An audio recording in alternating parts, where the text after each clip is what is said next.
everybody. This is Busted Business Bureau. My name is Christian Borky. This podcast is produced by the Lincoln Lodge, which is a comedy theater in Chicago, Illinois. It's also a nonprofit.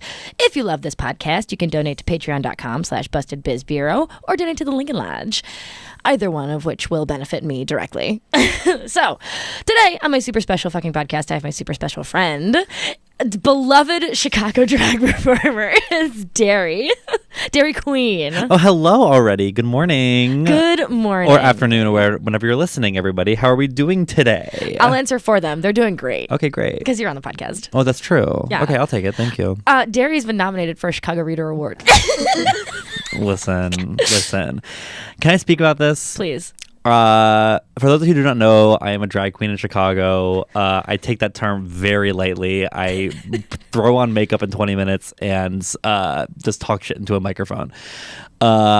For the past 4 years, I have been nominated for the best drag queen in Chicago, the Chicago Reader, which is a magazine here in Chicago. And which I'm also nominated for. This is the first episode I've recorded that I've known that I've been nominated. Well, please plug it real quick before I talk about my shit. Yeah, so I want to be nominated. Right. And I'm excited to be nominated. Right. So please vote for me in this popularity contest. Thank for you. best podcast under arts and culture? No, it's under City Life for some fucking reason. Okay. So under City Life. Podcasts are very city All oriented. the other podcasts are like Chicago themed, like CityCast Chicago or whatever. Okay. So, and it's No, also please go vote for this podcast. Now, do not vote for Derry. No, do not vote for me because it makes no sense. I have been nominated for the past 4 years against like Chicago icons. I mean, I am like a Chicago staple, but I would not say I am an icon in any way. I am just a person who's trying their best to put out content that is good. Yeah. But if you are interested in helping me out, you can go online and vote for my friend Irregular Girl, yes, who is a actual Chicago icon. She does so much for lesbians. Go to Strapped. Go to like any of her other events. Yes, she hosts 3 of the biggest parties in Chicago: Strapped, Moans, and oh my god, I'm forgetting the last one. Oh my god. Desk Control. So all at Berlin. She's an icon. We love her. So please go vote for her. She's a very good friend of mine who actually deserves it, unlike me. Yeah. So why do you keep getting nominated against your will? Because people love to see me squirm. They hate me. No, the reason I get voted for is because the Chicago comedy scene takes it very seriously. Yeah, that's very true. Best stand-up, best improv troupe, and things like that. And I'm like in the comedy world. Like I'm a stand-up. I am a drag performer who is a comedian. So when they go down the list of I'll vote for, I don't know, best bar, Lincoln Lodge, Annoyance. They see best drag performer and they say, who do I know? Well, the only faggot I know that puts on a wig is Derry Queen. So I will vote for Derry. So that's the only reason I get nominated. And it's very humbling because that means so many people are thinking about me, but it needs to stop. It needs to stop. But can I tell you a funny story, actually? Please. So a couple years ago, it was the second year I was nominated, but before the nominations came out, me and my best friend Lily Reed, who's a Chicago comedian as well, she actually just moved to New York, but sad. She very, very sad. She's my writing partner. She's my best friend. We ran a campaign, I don't know if you remember this, to be nominated for Chicago's best power couple. I do remember this. Right. And so we had no idea what this meant. We're like, it'd be really funny if we get nominated for Chicago's best power couple. Iconic, right? I definitely voted for you. Thank you very much. Oh, we ran a big stinking campaign about it. Yeah. So the nominations came out. So we ran the preliminary ones, right? And then the nominations came out. And the 3 people on the list, the 3 couples were me and Lily made it, which was really fun. It was a Chicago influencer couple that donates a lot of money to organizations, and then it was Barack Obama, Michelle Obama. so me and Lily were trying so hard to beat the Obamas as Chicago's best power couple. This was 2019 maybe. So we ran this big campaign to be please vote for us. Let us beat the Obamas. Did you do a Republican angle? How they would have done? We should have, but we didn't. And so we posted online all this stuff, and then the results finally came out. And we were runner-up to the Obamas. Wow. So there is, in the Chicago Reader, it said best power couple, Michelle and Barack Obama, runner-up, Lily Reed and Derry Queen. And I wanted so hard for it to be winner, Derry Queen and Lily Reed, runner-up, the 44th president of the United States, and the First Lady. But life finds a way. Life finds a way, and as punishment, they are nominating me as best drag queen every year now, which makes no sense. So you can't keep doing funny shit like that and then not expect to be nominated. Listen. And then ever since then, we were like, should we try to do it again? And we are like, no. It was really funny the one time. It was really funny the one time, and then never to get nominated ever again is even funnier. Like I love it. Because I assume the Obamas keep getting nominated. I can only assume. Because people, the same thing with the drag performers. Like, okay, who do we know that's a Chicago power couple? The Obamas, I guess. So even though they don't live here anymore, so do they live here now? I have no idea. I don't know either, but I don't know what goes on. Anyways, so that was the Chicago readers and my history. So also in your history is that you host a show with The Annoyance, a RuPaul's Drag Race show. Yes. So every time Drag Race is on, we do a viewing party at The Annoyance, which is a fantastic theater here in Chicago. That like we host it in the bar. So like there's comedy shows happening in the theaters, and then we are in the bar like just like having fun watching. Oh, I threw up a little bit.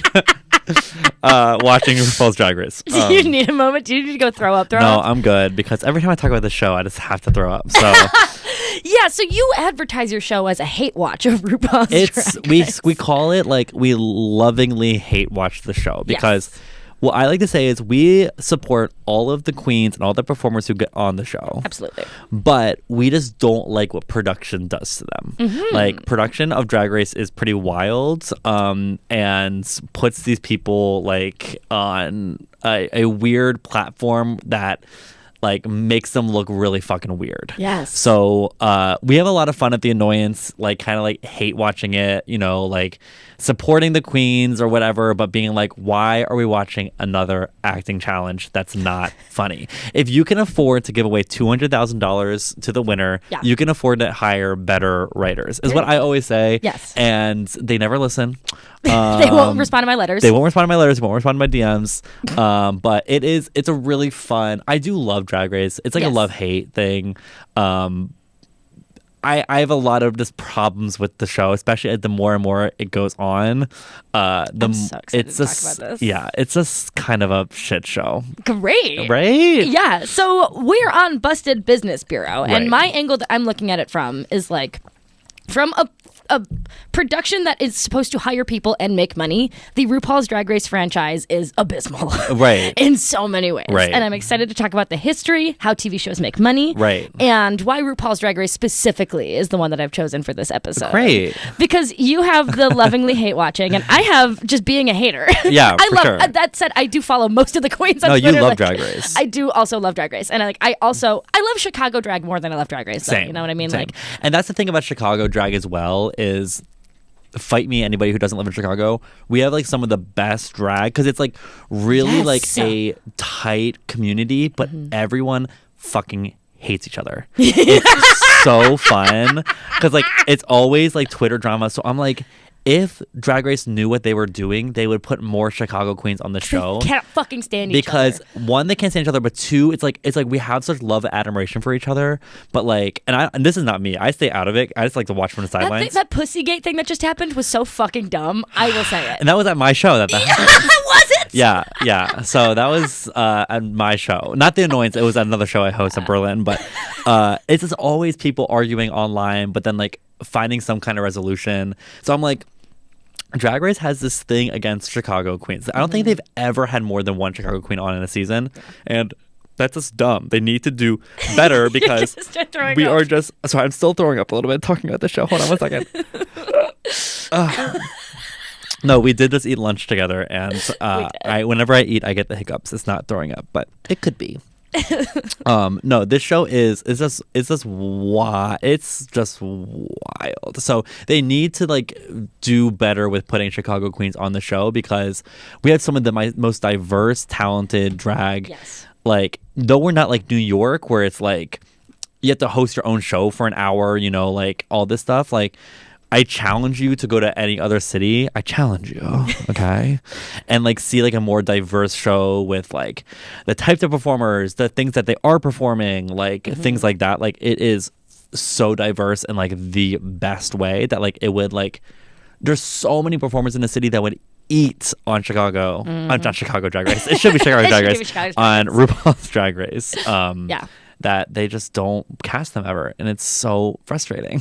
And let's talk more about how frustrating RuPaul's Drag Race can sure. be. Do you know how TV shows make money? Because I did not understand for a very long time until advertisements. I did research. Yes. Right. Okay, so I feel naive for not knowing this, but the TV show itself does not make money. The TV show is a production company, like a production company's product to advertisers to be like, you can use this TV show for like marketing. Right. We get a lot of eyeballs, so you guys can market your show through us. Right.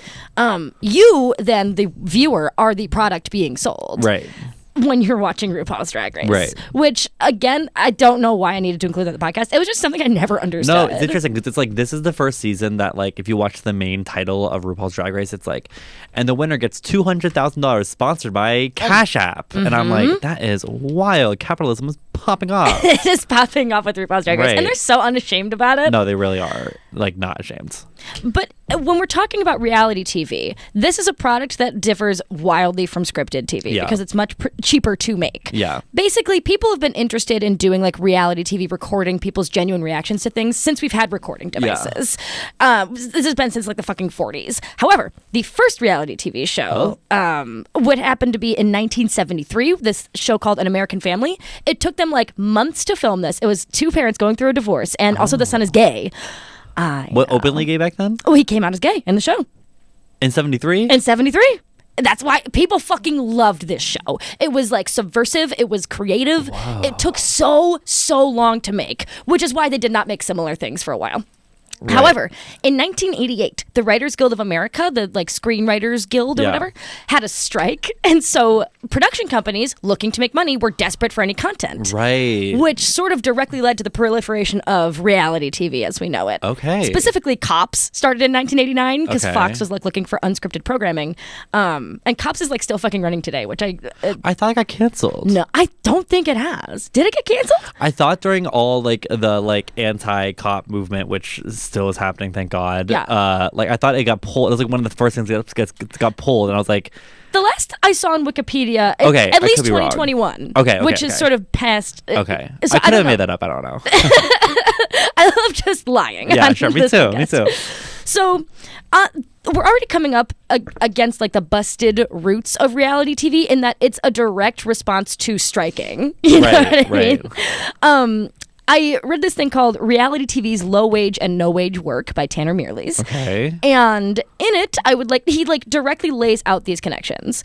In the non-scripted sector, this is a quote, TV owners replace unionized directors with production managers that aren't unionized. Mm-hmm. They displace unionized scriptwriters with casualized story editors.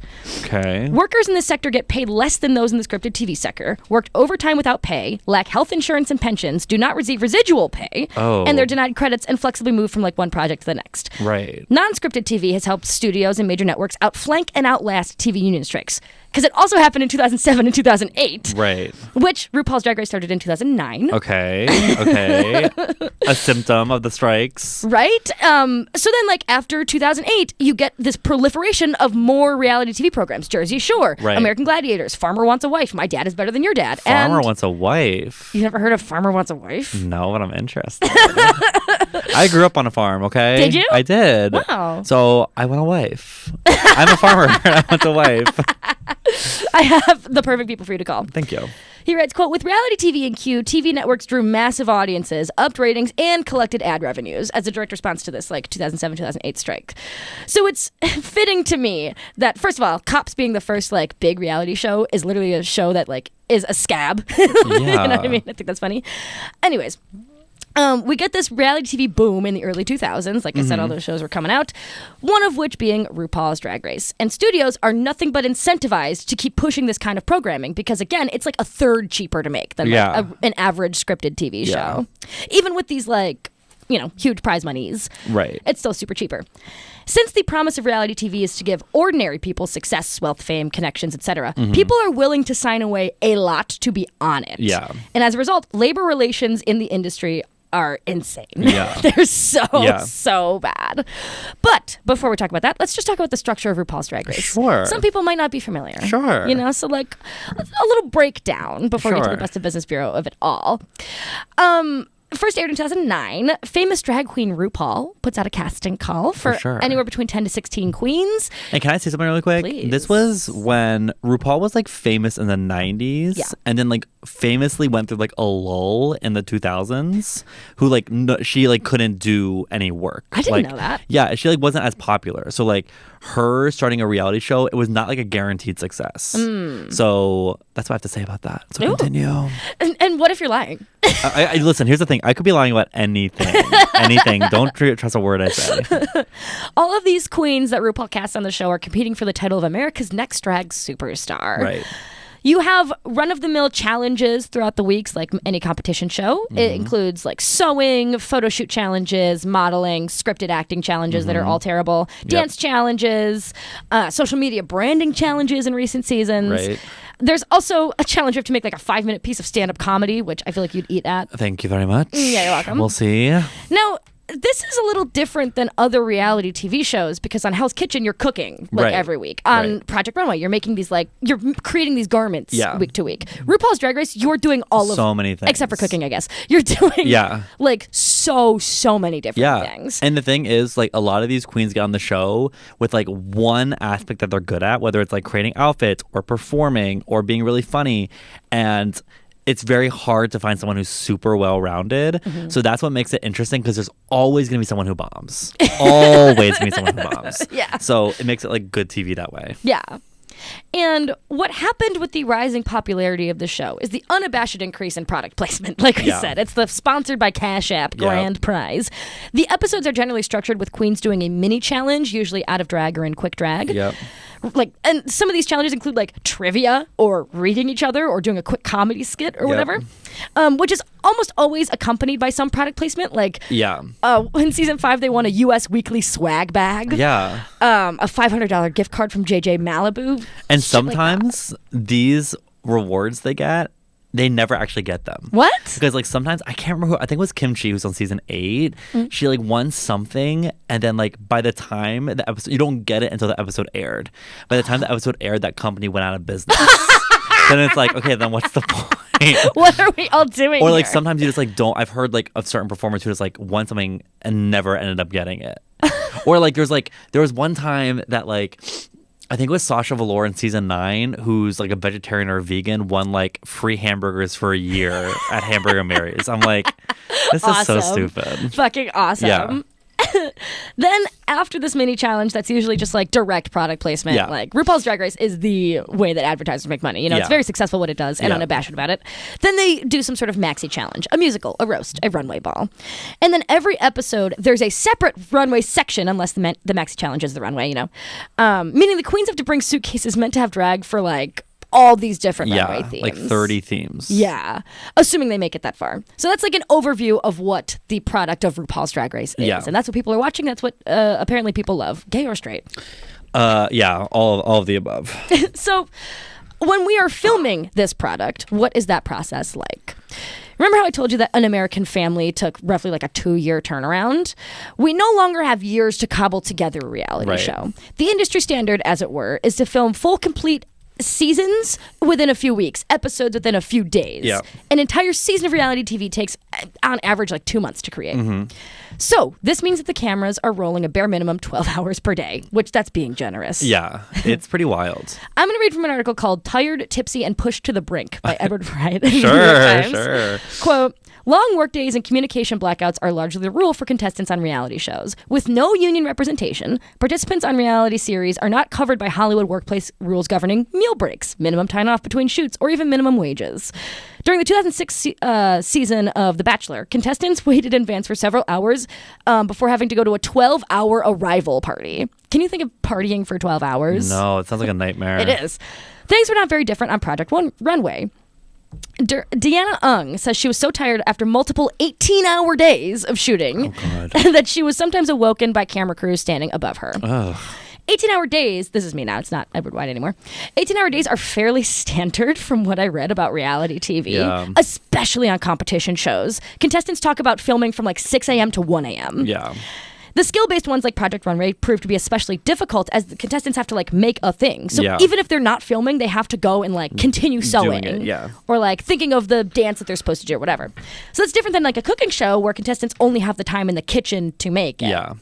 Contestants on RuPaul's Drag Race, as of season 14, make $500 per episode. Yeah. So 2 to 3 days of filming for, again, I'm being generous when I say 12 hours for $500. Yeah, that's kind of not good. It's not a slay, Not really a slay. Especially given the amount of time, effort, and money that you need to even show up to the competition. Yes. And there's like a rumor, I don't know if it's true, that now you get like a little bit of a stipend at the beginning to like get some outfits and stuff. But like people spend like so much money on looks. Like they spend like $10,000, $15,000, $20,000 just on their package to bring. Yeah. Just to maybe go home first and not be able to show any of it. Right. You know? Like it's pretty ridiculous. Yeah. So, and for like someone like me who doesn't know really how to sew, I can like put something together if I need to, but like I'm not gonna be like making all my shit there. Like I'm gonna be like reaching out to all my contacts being like, it's time, like let's go, you know? So and spending a lot of money that I don't have. All for, again, $500 per episode.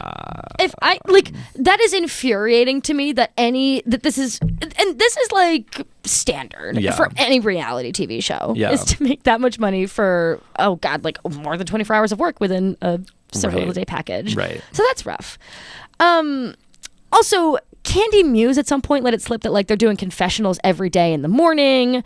Victoria Scone accidentally let it slip, as have others, that like filming the lip sync for your life is usually like way late at night when they're just like tired and already pushed to the brink. Yeah. It's not unreasonable to assume, even though the quote that I was reading is like of different reality TV shows, it's not unreasonable to assume Drag Race also fits those standards. Given that it does only film for like 2 months or less. Right. You know, like literally they cannot produce this content unless they are filming for more than 12 hours a day. Yeah, because it's also a thing of like, there's so many seasons now of different kinds of Drag Race. There's All Stars and there's the regular season, international. So it's like they have a tight schedule to fit into. Yes. So it's like that way they can like meet their deadlines of being like out within the next 6 or 7 months or whatever. So I saw somebody on Reddit say like, how did RuPaul film All Stars 5 and Drag Race season 12 and Drag Race UK like all within? How did those all come out in the same year? Yeah, I don't know. And it's because like the whole summer was full of shooting for it to come out the year after that or whatever. Yeah. So RuPaul's booked and blessed. I mean, let me tell you that much. She is doing it.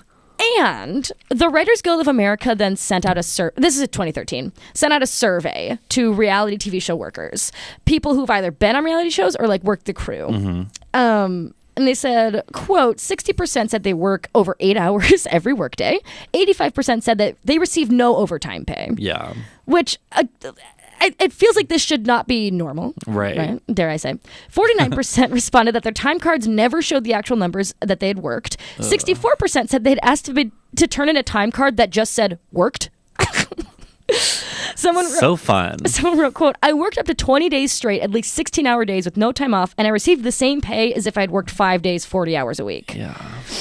The Writers Guild alleges that the industry evades accountability in part by wrongly classifying employees as independent contractors or supervisors rather than like rank and file employees. And according to like this survey, one of the companies represented was MTV, which is now where Drag Race is. Yeah. I know, big slay.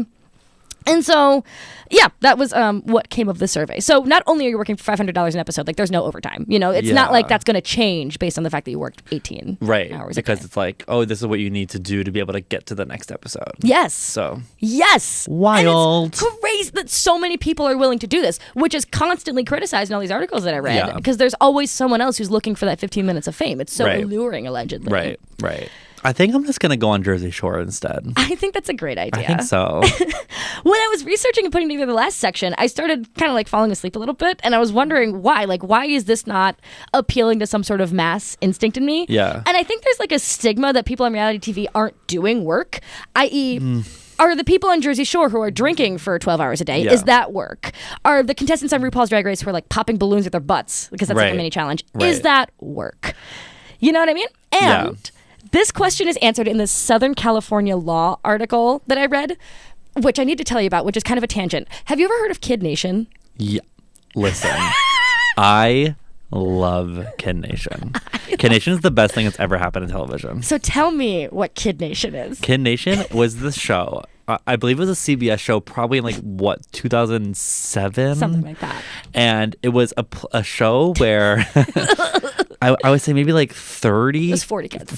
40 kids went to this rundown town, kind of like a Western town, it kind of seemed like a film set town. Yeah. And they had to live on their own. And every week they voted for who got the golden star or something like that to see who was being the best leader of the group or whatever. And it was kids that were I would say maybe 6 to 16. It was, I think, 8 to 16. 8 to 16, yeah. So it was these kids were young. So they were I remember there was a scene where one of the older boys had to kill a chicken. Second episode, Greg. Thank you very much. Thank you. And this girl was or someone was protesting it. Emily. Okay, we got a super fan. I love Kid Nation, but I remember watching. I watched it with my family when it was out. You're kidding me. I swear to God. And I remember thinking this seems so wrong. And I was 9 or 10 at the time. You're onto something. I can't even imagine the lawsuits behind. I haven't really looked into it, but can you please inform me of the tea? So here's the thing. As is standard with every single reality TV show contract, because you are meant to film for 18 hours a day, and because it's supposed to be real, you literally sign away your right to sue them if something went wrong. 3 of the kids on Kid Nation drank bleach behind the scenes. Oh, God. 1 girl burned her face while cooking, but their parents signed a contract that said, if anything hazardous happens, including any sexually transmitted diseases, which they put in the Kid Nation contract. Oh, my God. If anything like that happens to you, even death, people sign away their right to die on the show and sue CBS, they are not liable. And that is so crazy to me that is the industry standard in reality And they're TV. kids. And they are children. These kids are unwitting adolescents. So yes, you nailed every single part of Kid Nation that is fucked up. Also, I also need to mention that they used to do these challenges, and they would get rewarded for winning the challenges because they were split up into 4 factions of children. Yeah. And if they won as a group, if everyone completed the challenge, the rewards would either be something like a pizza party or more outhouses. Yeah, yeah. Running water or an arcade. Yeah, yeah. Yeah, it was wasn't there a saloon where they could do drink root beer, and they thought they were so cool. Oh my God, they were doing shots. They would do shots because the 15-year-olds are way more mature than the 8-year-olds. Right. And so they were I'm sure so much corruption happened on that trip. I can't even imagine. But then again, I remember being a kid and being should I go on Kid Nation for season 2? There was no season 2. There was no not. season 2. So I want to read from the Southern California Law Review, and it's literally about Kid Nation, and it's called "Reality's Kids Are Children Who Participate on Reality Television Shows Covered Under the Fair Labor Standards Act." Okay. Which is it's 54 pages, but it was a great article. You read all of it? Are you kidding me? Yes. Okay. I read so much on this podcast. So, this is towards the beginning quote. Critics bemoaned unfair contractual arrangements, long work hours, lack of on-set tutors, inadequate safety precautions, the public exploitation of unsuspecting adolescents. Right. Most of the legal ruckus centered on the potentially illegal work conditions and inquiries as to whether CBS and Kid Nation producer Good TV5 evaded New Mexico child labor laws and were particularly commonplace in the months leading up to the show's premiere. In response to the accusations of child labor violations, the producers simply said that the children were not working. Rather, they contended the children enjoyed the experience analogous to summer camp. That the whole thing was that they were working. They were learning how to live on their own. It's demonstrably untrue because when you watch the show, they're hauling ass with water, they're cooking, they're cleaning. They're killing chickens, by the way. Killing chickens. It is actual work.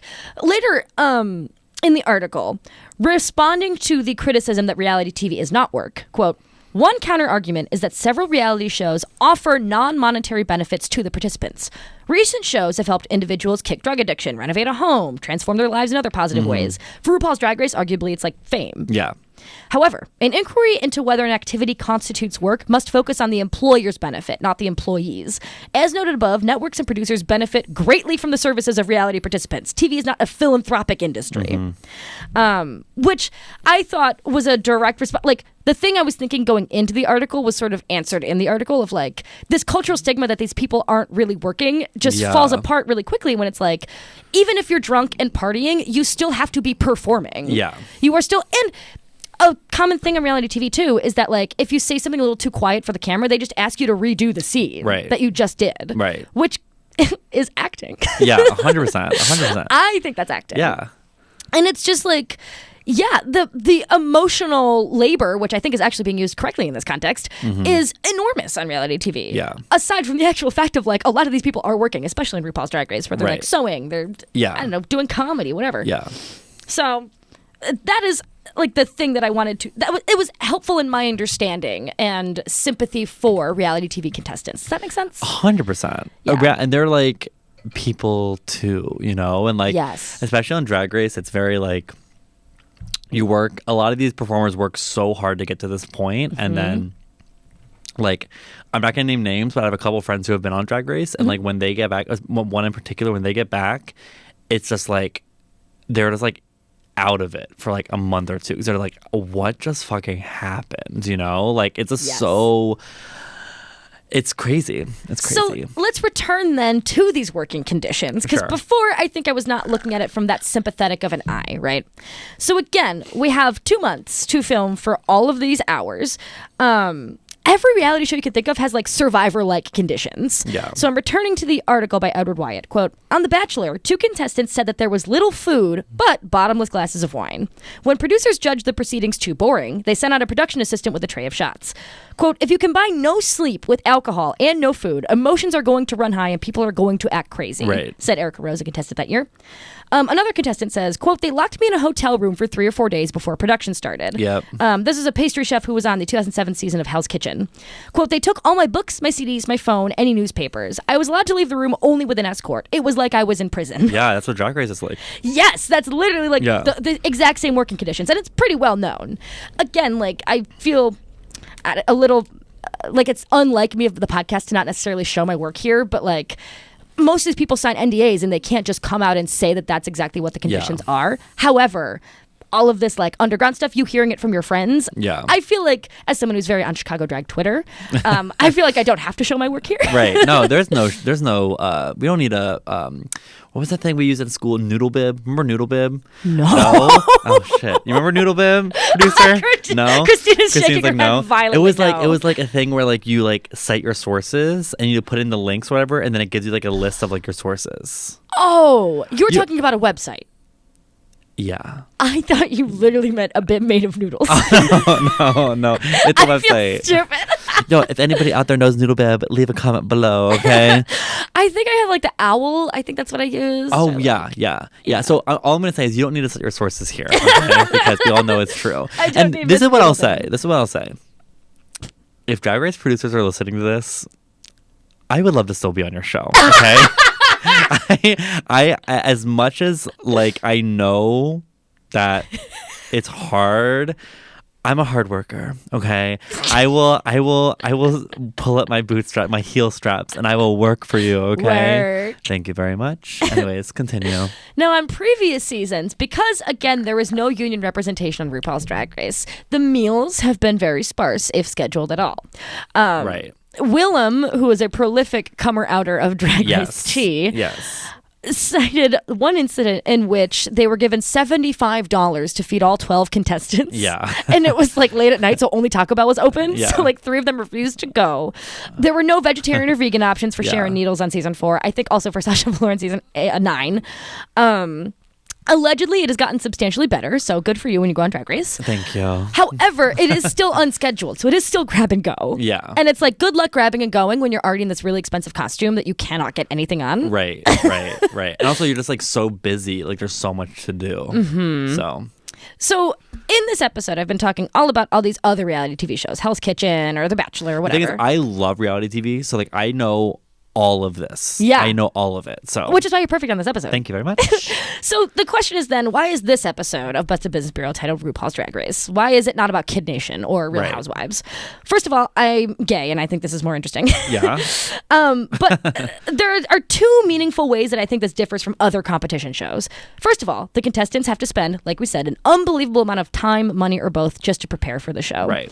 Second, once they're done with the show, they are contractually bound in near fucking perpetuity to have their career centered around RuPaul or Yeah. World of Wonder. Yeah. That is not 100% true for like all of them all the time. Yeah. However, it is incredibly restrictive. Yeah. So, To address the first point of like they have to spend a lot of money, I read this article called Shantae You Pay. Oh my God. Inside the heavy financial burden of going on Drag Race. Okay, give me the tea. So, quote, cast members have just 2 to 4 weeks after getting the call to prepare 20 to 25 unique looks for all the episodes on the season, including... Sometimes it's more. It's more time? Yeah, so sometimes it's up to 6 weeks, depending on like... 6? That's still nothing! I know, it's like nothing. It's like nothing. But also, it's a thing of like I know this is not like inside tea. Like, so like Jada Essence Hall in season, whatever it was, 12, 13? Yeah, I can't remember. It was the pandemic season. Yeah, right. I think it was 12. She was not supposed to be on the show. So season... Oh my God, what is her name? Oh my God, what is her name? Why am I drawing a blank on her name? Is there an image you can give me? Yes. Tamisha Iman. Tamisha Iman. Is coming for you, yeah. So she was supposed to be on season 12. Oh. And then she got diagnosed with cancer. That's right. And that happened like really soon before production started, like 2 weeks or 2.5 weeks before that happened. So then she called them and said, I can't be on the show anymore. So then they called Jada saying, you're on the show, but she still had that amount of time, like that small amount of time, even less to get ready. And she won. And she made everything that she brought. So it's like, it's like, it depends on the person kind of like how long you get, but like it's never more than like 5 or 6 weeks, which is insane because when you're as a Chicago drag queen, like I don't really make a lot of my looks. I commission them. So it's like designers need a lot of time to like get their shit together to like give it to you. So like even like this season, I read literally yesterday, there's a drag queen this season called Marsha. I love that name. Okay, it's great. It's a great name. She tweeted that like her look in the last episode, which was some runway, I can't remember,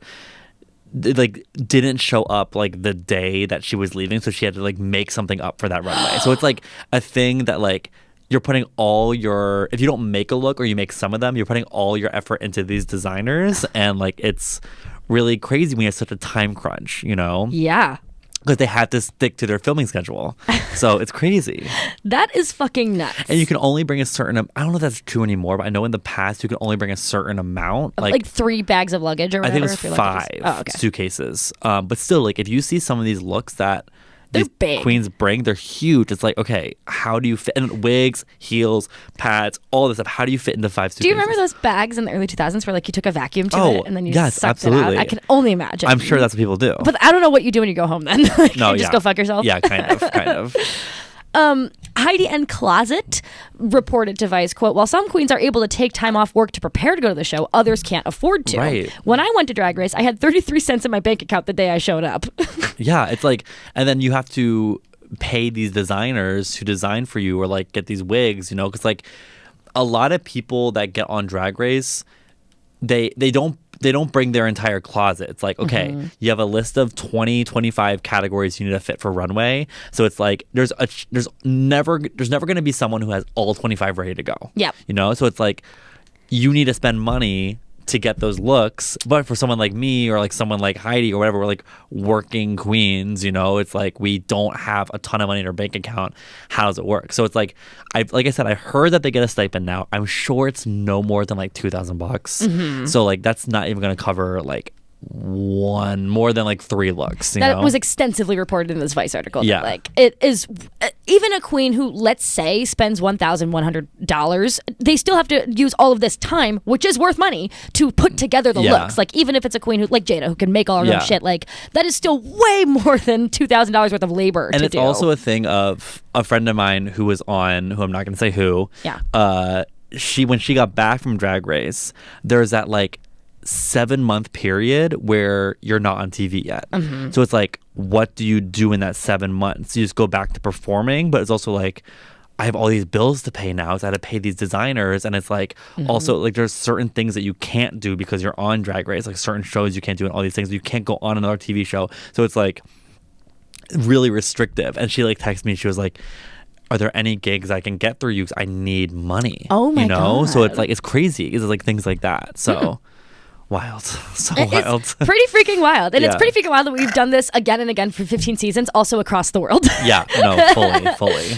So also, we're exploiting this workforce of people that generally do not have money to start with. Yeah. It's not like people who do drag are like financial investment bankers or whatever. Right. Heidi in Closet said she made $9,000 a year, working at a gas station. Oh, so I love her. I also love her. I take a lot of like personal issue with that, I guess, as a person who really enjoys drag. I care about the art form, and it's like sad to see these great minds and performers treated like this, especially doing an art form that's centered on community and like other people helping each other out and whatever. Can I say something though? Please. There is like this element though of like, and I might get a little, I know I might get some pushback about this, but let's hear it. Like this season with the twins, right? So if you're not watching Drag Race, there's this pair of twins that were like TikTok famous. They're like really hot, like little like twink blonde boys, right? And they're like biological twins. Yes, they're twins. They twins, are identical twins.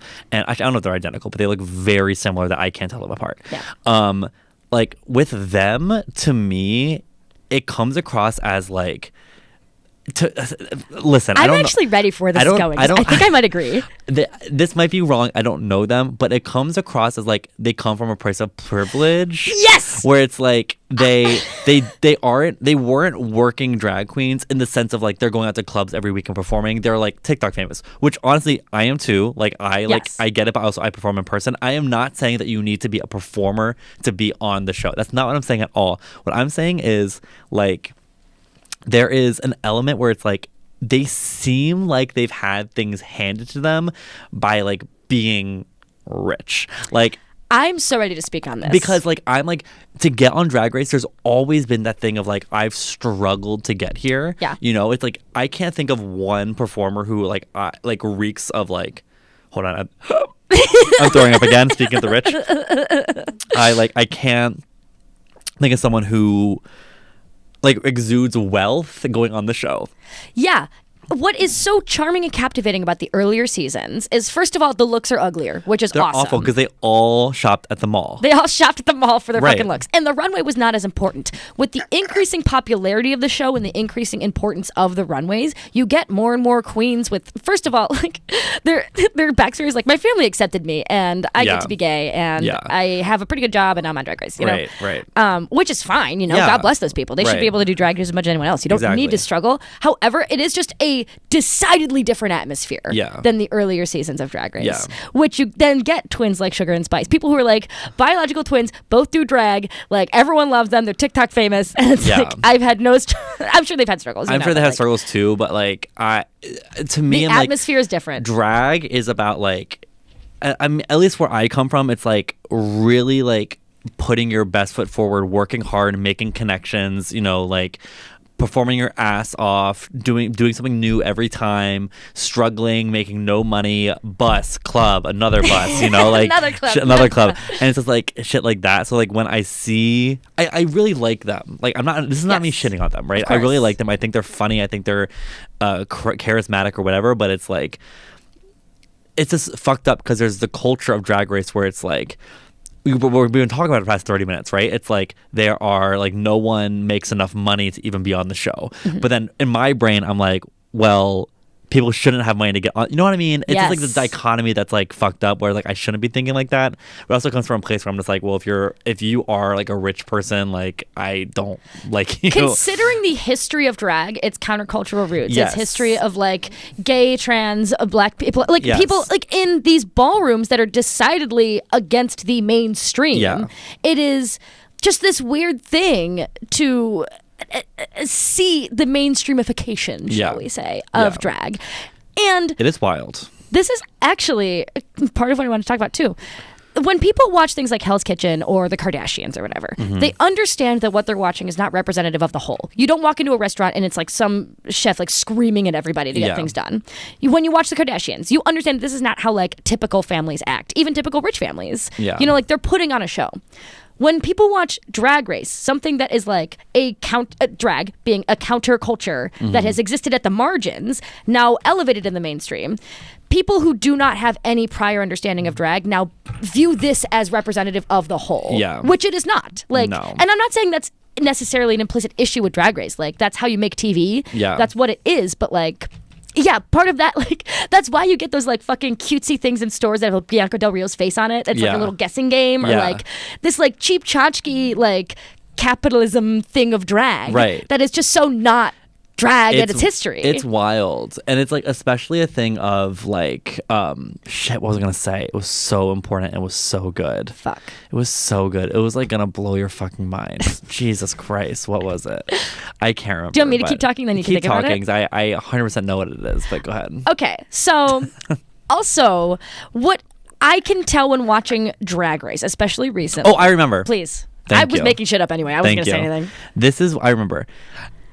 Drag Race is also a thing, unlike anything we've ever had, where you can go and see these performers that you love on TV and interact with them so much, unlike any other show. Yes. Because it's not the Kardashians where it's like aloof. It's not Hell's Kitchen where like they're like in the kitchen. It's like you can go and see these people at the club or at DragCon or whatever and meet them face to face, which is so different. You know, it is much more interactive than even American Idol, where you can text in to vote. Yeah. Like that is a higher level of interaction than like Hell's Kitchen. Right. Drag Race is so fucking different because it's also a thing of like drag is like bringing communities together, right? Yes. Like if it's not like you're performing on a show, it's like you're hosting a show, like a party, you know, and like you can like go up to your local performer and be like, oh my gosh, you look incredible, you know, things like that. Like you won't see that at you don't see that on fucking Kid Nation. You don't go up to the kids and say I love you, you know what I mean? The Kid Nation meet and greet, which I would love. But I would pay so much. I would pay so much money to meet that chicken that died. To meet Greg now. Exactly.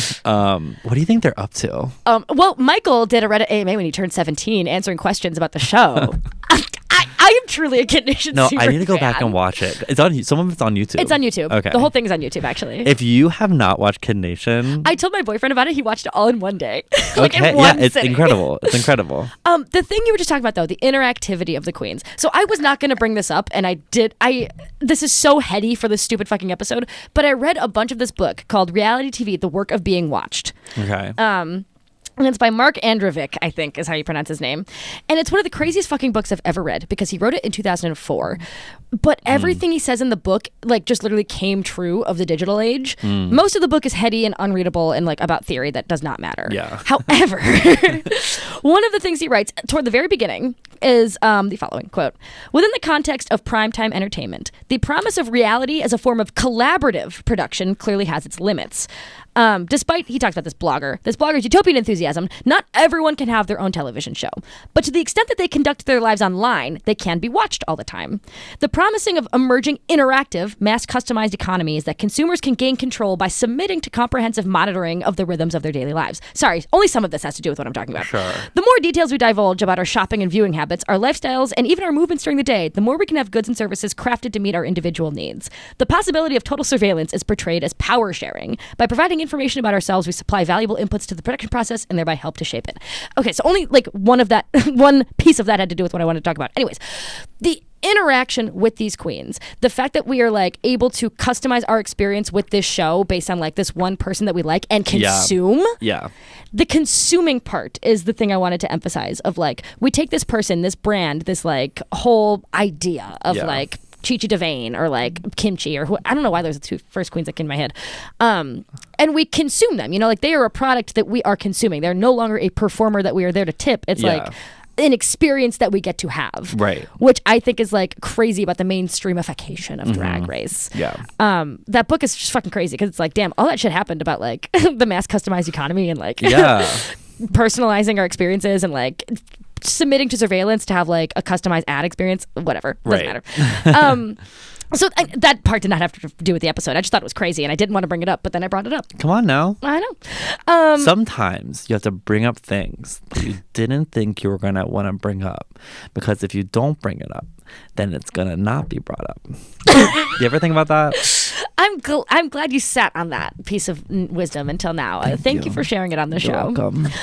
But let's talk about what happens after RuPaul's Drag Race. Like you said, there's 7 months between filming and like actually airing. Yeah, generally. The show. And it's also like sometimes it's almost a year. Yeah. Yeah. So in that period, like you said, you are not allowed to accept certain gigs. You are not allowed to say that you appeared on RuPaul's Drag Race, even after the show airs and you're doing live gigs. Unless it is booked by World of Wonder or your management agency through the show, you cannot say like, from RuPaul's Drag Race, it's Willow Pill. Yeah. Like from RuPaul's Drag Race, it's Denali Fox or whatever. Yeah. So, the exclusivity period lasts about 3 years of like only doing gigs through World of Wonder and stuff like that. What happens for 4 years, though, and I'm sure you're familiar with this, is the clause of the contract that says if they call you, you have to reappear on RuPaul's Drag Race. Yeah. And if you then reappear on RuPaul's Drag Race, let's say for All Stars or a different season, your contract restarts for 4 years. Yeah. It's wild. But like the thing is, I don't know how true that is because there are people who like they call and they're like, do you want to be on All Stars? And they say no. You know, like I know someone who got called and they were just like, I'm not personally ready for it yet. So they can't be like, you need to come. You need to spend all this money to get the looks together. Yeah. So you can't. So I don't know. Everyone does have the right of refusal. Right. And I don't know why that's in the contract then. Because it's like, that's not true. I think because the other parts of the contract of like management are true. I can only imagine that's why that's also included in the contract. Yeah. However, I just thought it was funny that it's like, why is it in there? You know, like yeah. Also, wait, what the fuck? I lost my place in the little script. Oh my god, this is what I get for doing this on my computer and not my stupid little pages. I was gonna say you are reading a script right now. You seem so on it. Really? Yeah, you seem. I mean, you're just like so like engaged natural in conversation. It's like you should be nominated for best podcast at the Chicago Reader. That's enough. Of course, I will be. Adore Delano sued her management company after RuPaul's Drag Race for lost wages, and I spent so long reading through these court documents, which was so dumb of me to do because it was not interesting at all. Right. However, the only thing that I got out of this, because okay, let me start from the beginning. There's this YouTuber called Bussy Queen who I know Bussy Queen. I have mixed opinions on. I have actually have no opinions on Bussy Queen. I've only seen like this video of his. The contract one. Yes, the contract one. Yeah, that one which has a lot of speculation that I do not agree with. You know, like he says it at the beginning. He's not like a legal expert or prepared to give legal advice. However, what was useful in the video is that he just like, you know, read over it, pointed out some stuff that was kind of interesting, whatever. I did watch it in preparation for this video. So what he mentioned was there's a notorious opaqueness in the industry of how much is like industry standard to pay people for like appearing on tour. How much of a cut does the management company get? Yeah. Bussy Queen cites the figure 88%, which is wrong. Wait, the performer or the management? The management company. Keeps 88%. That'd be fucked up. It would be really fucked up if that happened. And he was citing the lawsuit that Adore Delano brought up to her management company, PEG, which is like a RuPaul's Drag Race affiliated management company. And again, I went through these court documents, which was dumb, and I wish Bussy did a little more research. Come on, fucking Bussy. And it seems like the management company off the bat keeps 20% of whatever Adore generates for like her shows, her live performances, whatever. Then 50% of what Adore makes is given to her directly in cash, while the other 50% is given to her at a later date. And I think she was confused or was misadvised on like the later date and like how much was actually going to be in that or whatever. The only interesting thing to come out of it is that Adore would walk away with about $2,500 per appearance on her tour. And that's the figure that I want to talk about. $2,500 per appearance. Okay. As a drag artist. Wait, 2,500 is in 250 or 2,500? 2,500. Okay, thank you very much. For all the math girlies listening. And so what I wanted to ask you is, as somebody who is not a professional, or do you identify as a professional drag queen or just like... I mean, kind of, but not really. Because you're very much a working drag queen. Yes, I'm a working. That's more the word. Yes. Yes. But it is not your main source of income. No. Do you mind if I ask sort of the financials for somebody who is a local queen? Yeah, for sure. Yeah. So when you are booked for a show, on average, what are you booked for? As someone who's like a pretty well-known, well-loved Chicago queen. It depends on the venue. Sure. So like I'm not gonna name certain venues and their numbers, but like it ranges from. It also depends on what I'm doing. You know, like I have a rule. There's like a triangle rule for me. It's like, okay, what's the reason I'm doing this? Does it pay well? No. Okay, well then is it for like a good cause or like a charity? No. Okay, well then is it going to give me like some kind of like notoriety or like opportunity or more followers or whatever? No. Okay, if it doesn't follow any of those three rules, I'm not doing it, you know?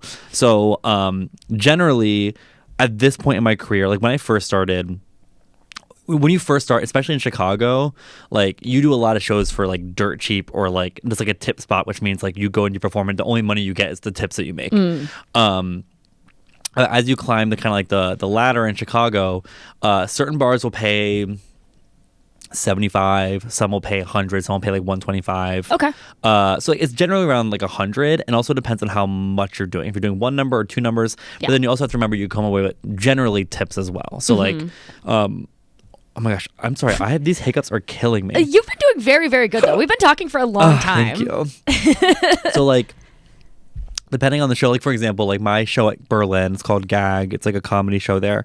I will generally walk away with like, for one number, like $30 in tips. Okay. But then like if you do like a brunch or something and you do like three numbers, you do a number, take a break, do a number, take a break, do a number, you can walk away with like $150 in tips. Like it really depends, you know. I think like the most I've ever made in tips is like close to like $300. Okay. So like it depends, and it also depends on the venue, and then it also depends on like your level. So like if it was like certain bars will pay you based on like if you're like a headliner, if you're like hosting, if you're a producer, or if you're just like there to like perform. And like Chicago's pretty good about, especially after the pandemic, there was this big kind of like awakening in Chicago about being like, if you're on stage, you should not comedy, but that's a different story. In drag, you should be getting paid something, right? So like for whatever, all the shows I produce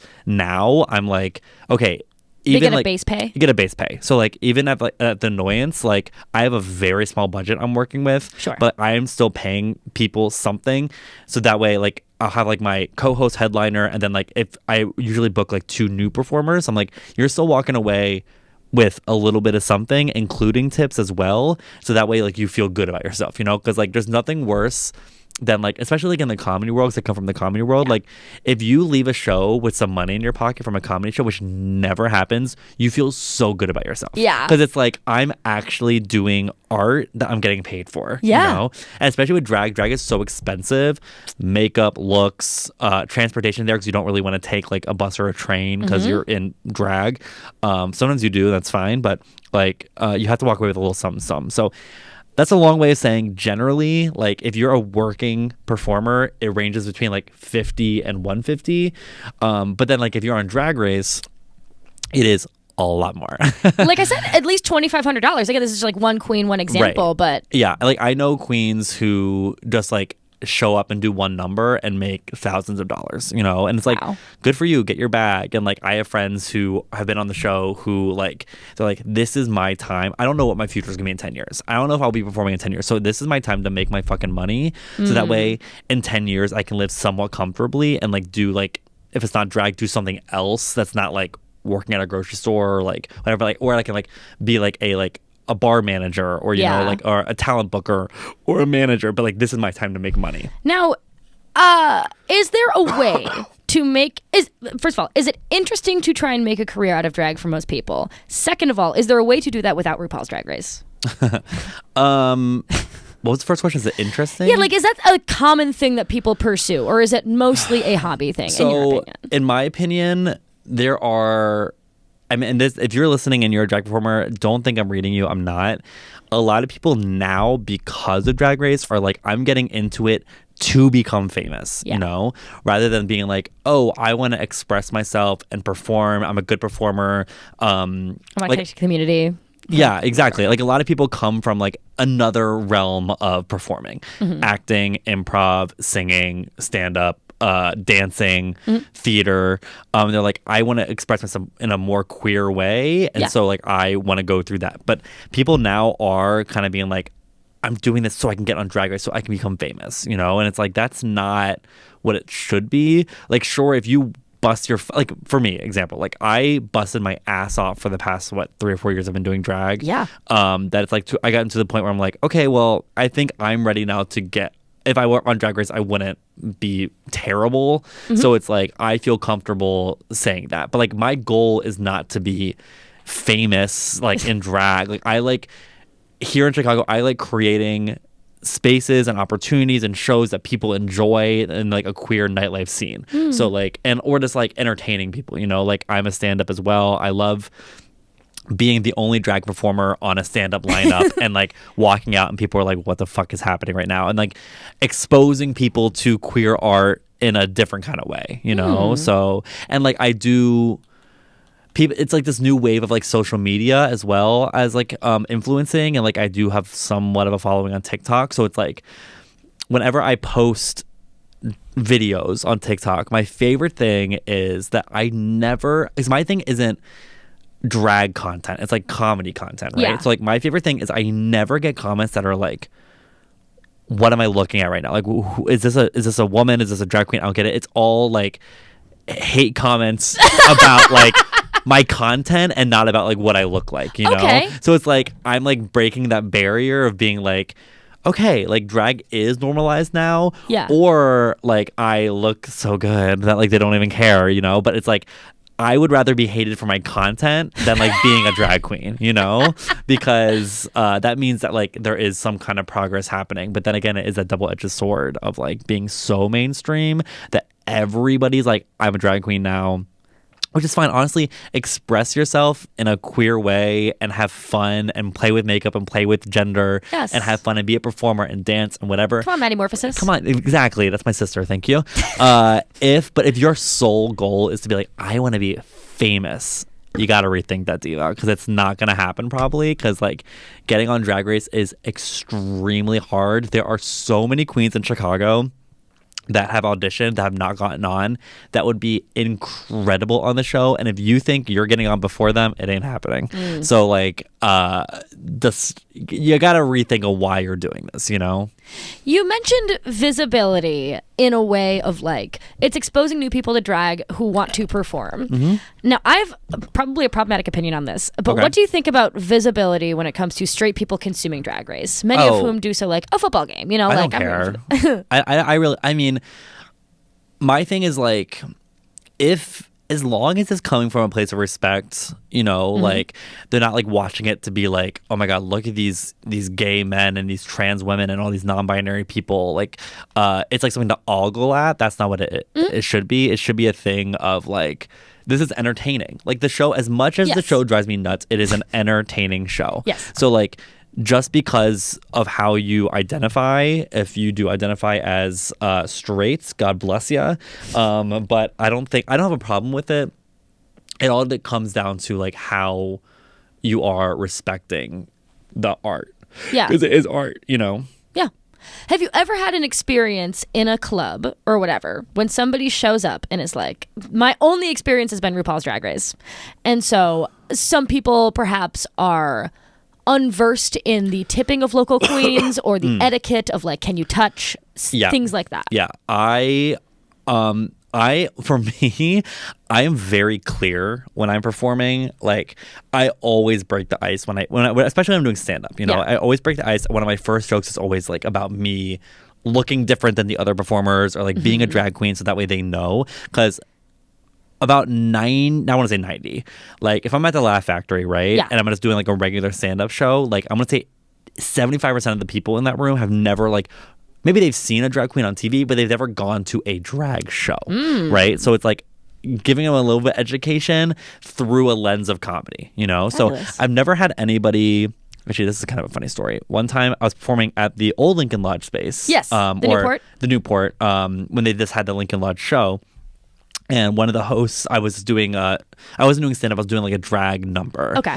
And I'm always very clear with the hosts on a comedy show. I'm like, this is how I want you to introduce me, because if you just say, give it up for your next comedian, Derry Queen, and then I come out there and I'm dancing to fucking whatever, you know, and they're like, this is so random, what is this?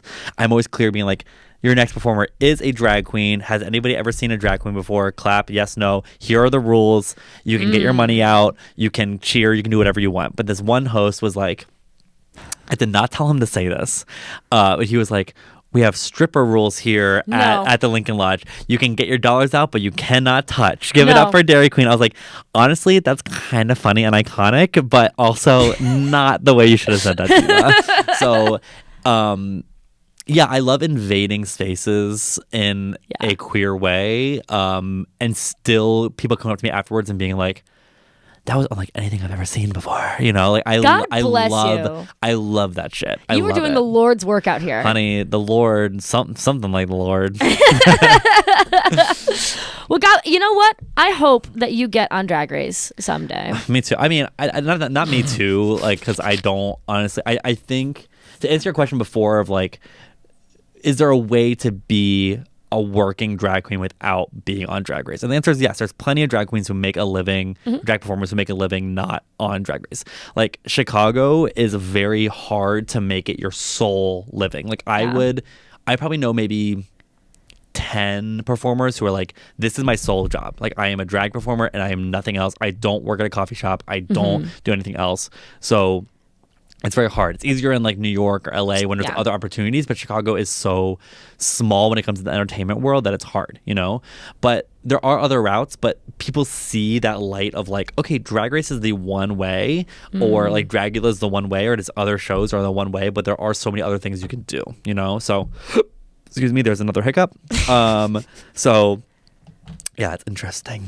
Yeah, I think it is pretty interesting to think about the way that this art form has been commodified and the way that people can make a living off of it now, whereas before that was definitely not a possibility. I'm very interested to see, like, in 15, 20 years, who knows if Drag Race is still going to be on, you know? Like, if it's going the way it is, it probably will be. I doubt RuPaul will still be hosting it. Probably for the better. But I'm very curious to see, like, out of these, like, or at least like not Chicago, the U.S. queens, because I don't really pay too much attention to international seasons.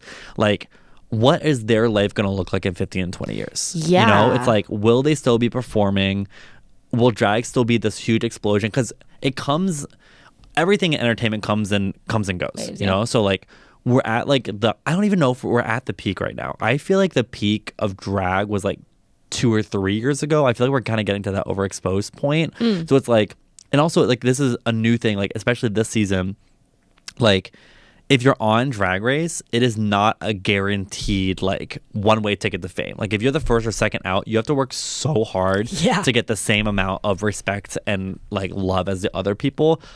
Not rightfully so, but like you don't have that much screen time, so there's nothing people can pull from. So it's like, it's challenging. So I'm curious to see like what this group of people who are like thrust into fame for the past 10 years, what their lives are going to be like in 20 years, because who knows? It's going to be crazy, you know? And I'll make a podcast episode about it in 20 years. You should. And you can come back on the podcast I would for absolutely love that anytime. Well, thank you for coming on this podcast episode. And you know what I will say? Please. It is a pleasure to be here on one of Chicago Reader's best podcasts. I'm talking to one of Chicago Reader's best drag queens. And next up, we're going to have Chicago Reader's best producer over there, okay? Thank you very much. All right, well, that's been the episode on RuPaul's Drag Race. Do you want anything you want to plug before we get out of here?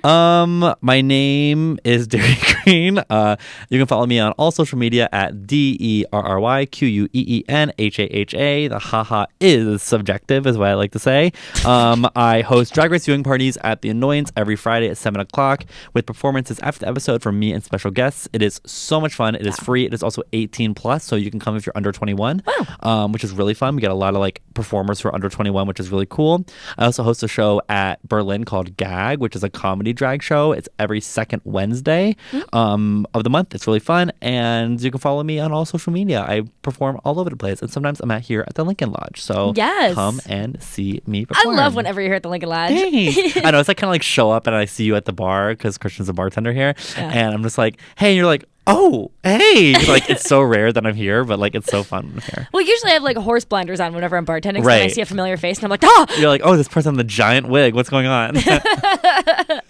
Yeah, well, if you like this podcast, you can support it at patreon.com/bustedbizbureau. That's the only thing I have to plug. So, and also vote for you on the Chicago Reader. On the Chicago Reader. And vote for Irregular Girl. Yes. If you get anything out of this podcast, it is vote for Irregular Girl. Thank you. And also, if you get anything out of this podcast and if you're a Drag Race producer, I didn't mean anything I said, and I love you. I'll be sure to delete this during your next audition season. Thank you very much. All right. See you later, everyone. Bye.